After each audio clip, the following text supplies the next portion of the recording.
So what do you say are some of the challenges involved in building those homes, like renovating the historic homes?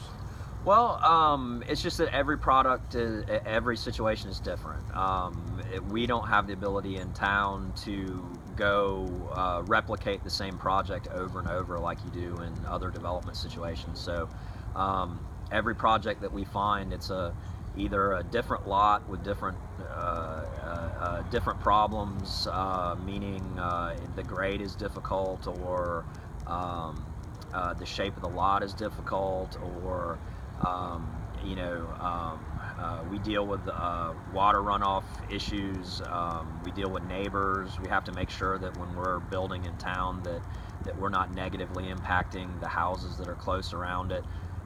It's different every time. And in most businesses, what you want to do is create a business system that you can replicate the same product over and over, and that's just not possible in town. So, but that's also the cool thing about it is we're not building the same thing over, or renovating the same thing over and over again. We get to do a different project every time, and just keeps things interesting.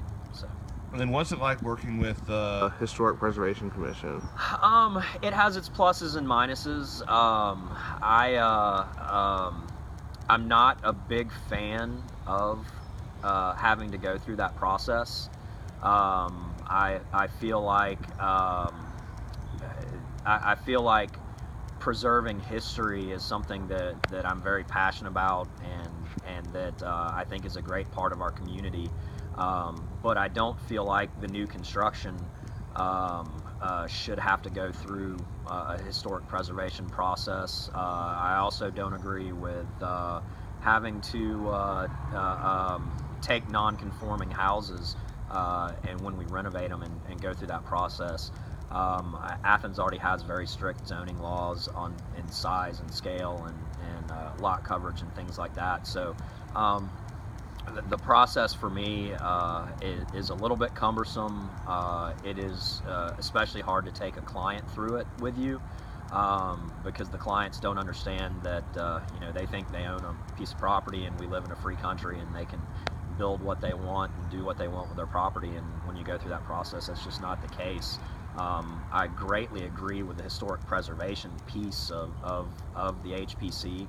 And when you have a historic home and you're renovating a historic home, I think it's perfectly appropriate. But I think unfortunately in our community, the HPC has been tasked with controlling and limiting development, and that's just unfortunate. I wish that they were just simply tasked with preserving history.